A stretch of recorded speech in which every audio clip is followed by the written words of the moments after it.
Ma'asyiral muslimin rahimakumullah. Kemarin kita telah membahas terkait dengan pohon surga. Sekarang kita akan melanjutkan terkait dengan sifat bidadari surga. Masih dalam kitab Daqaiqul Ahbar. Diriwayatkan dari Nabi Muhammad sallallahu alaihi wasallam. Beliau bersabda, Allah Subhanahu wa taala menciptakan wajah bidadari dari 4 warna, yaitu putih, hijau, kuning, dan merah.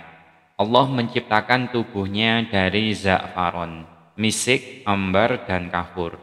Rambutnya dari sutra yang halus, mulai dari jari-jari kaki, lutut sampai lehernya dari ambar, dan dari leher sampai kepalanya dari kafur.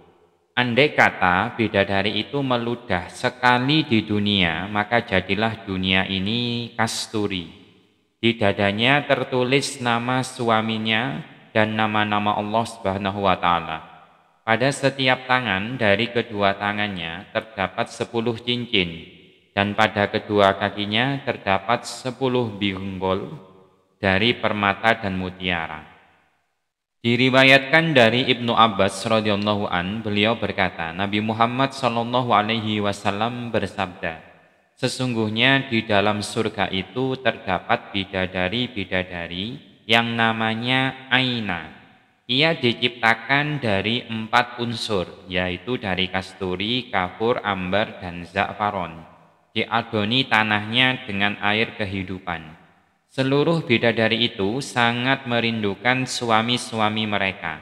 Andai kata bidadari-bidadari itu meludah sekali saja di atas lautan, maka jadi tawarlah air laut tersebut lantaran air ludahnya. Dan tertulis pada leher yang sebelah kanan, barang siapa yang mencintaiku maka harus menjalankan sesuatu yang sama denganku, yaitu berbuat ketaatan kepada Tuhannya.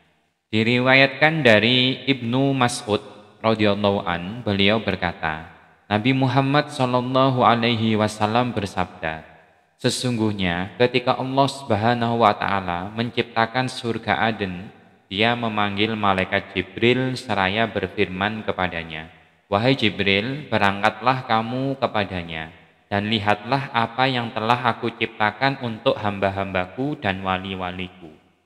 Maka berangkatlah malaikat Jibril ke surga dan mengelilinginya, bidadari yang masih perawan dan menarik perhatian.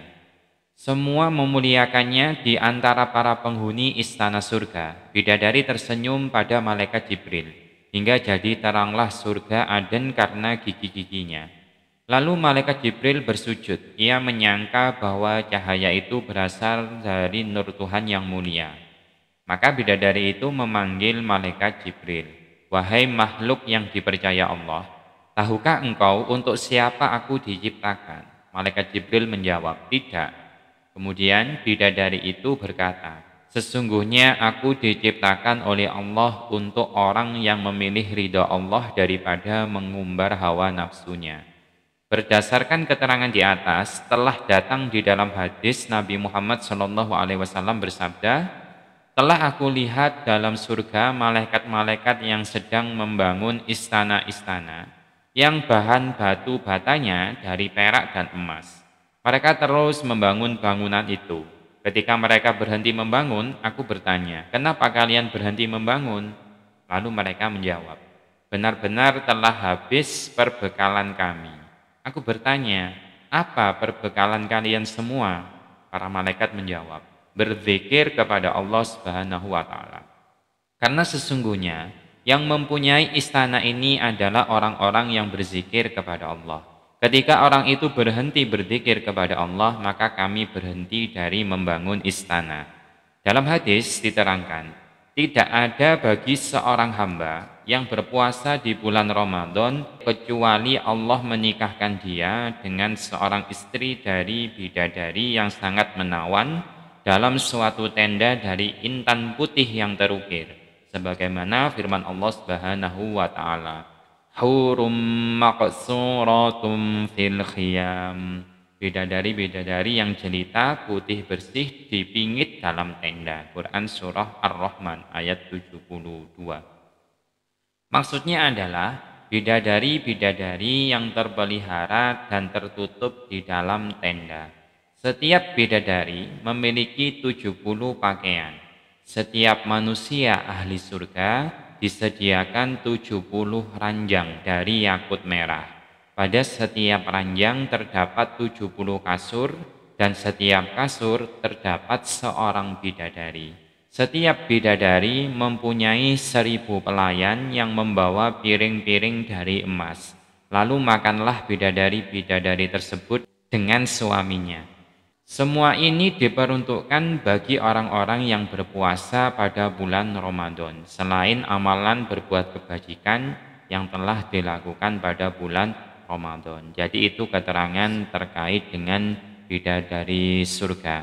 Mudah-mudahan kita semua nanti termasuk orang yang ditakdirkan oleh Allah min ahlis sa'adah, dari golongan orang-orang yang mendapat keberuntungan, min ahlil jannah, golongan orang-orang yang bisa masuk surga. Wallahu a'lam bisihhati hadhil hikayah.